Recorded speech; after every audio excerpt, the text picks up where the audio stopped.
The Pakistani foreign minister joins me now from New York. Mr. Minister, thank you so much for joining us. It has been a very busy day. From your end, do you hear any talks about a possible ceasefire coming anytime soon? I am convinced the tide is turning. I am convinced the pressure of public opinion is mounting and ceasefire is inevitable. Israel is losing out. They're losing the media war despite their connections. They are losing the media war. The tide is turning. What are their connections? Deep pockets. What does that mean? Well, they're very influential people. I mean, they control media. I would call that an anti-Semitic remark. Well, you see, the point is they have a lot of influence. And they get a lot of coverage. Now, what has balanced that is the citizen journalist who has been reporting, sharing video clips, and that has jolted people, and that has woken up people, and people who are sitting on the fence are today speaking up. Do you see how in different capitals of the world, in London, in Madrid, in Michigan, Chicago, every place from Sydney to the European capitals, people have come out and saying, put an end to this insanity. They're calling for an immediate ceasefire. Now, the Security Council has failed in forging a joint statement and coming out with a joint statement and forging a consensus.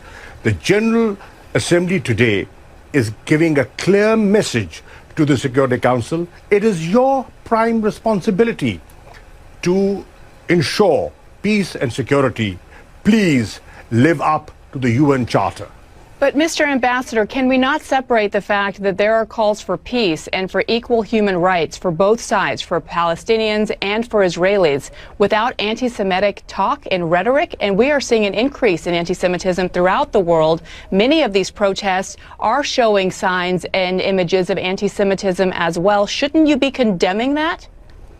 I will not justify any rocket attacks.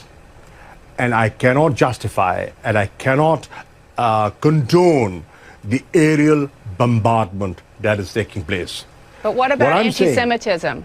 And what about Hamas's role in stopping the rockets? I am saying when you do not engage, when there are no negotiations, when there is occupation, when there's genocide, when there's war crime, when there's ethnic cleansing, then an extremist element takes advantage of that situation. Avoid it. How do you avoid it? You avoid it by pursuing a two-state solution, by adhering to the Security Council resolutions, respecting them, implementing them, fulfilling the promises that have been made and have been often broken. So, I believe that the answer is Israelis and Palestinians living side by side in peace. And it can only be done through a two-state solution, through negotiations, by cessation of hostilities, and a ceasefire is the first step in that direction. Does that include condemning anti-Semitism and condemning statements? I am not justifying any of that.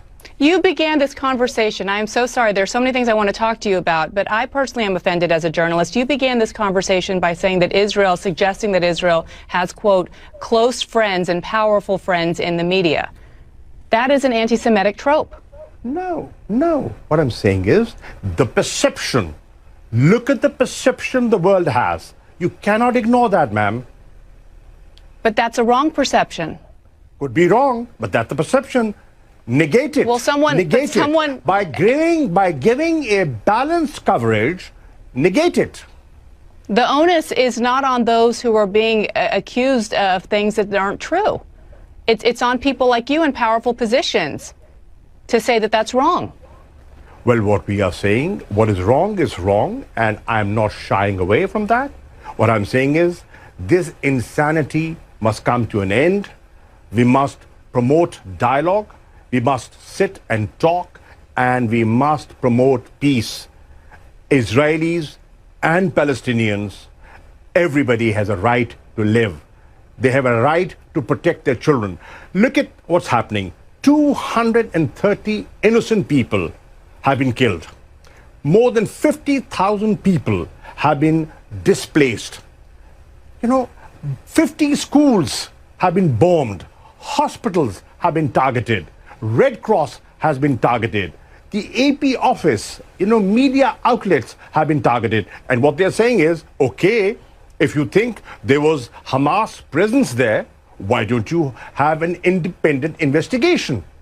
Well, I believe that Israel did provide in some information and shared intelligence with the U.S. But let's go back to the other side, because there are obviously Israeli casualties as well. And I keep bringing this up because if you're going to be an honest broker, then you have to approach something like this objectively. And that doesn't seem to be the place where you're coming from. Well, I am objective, and I would want to be objective. Loss of life, I will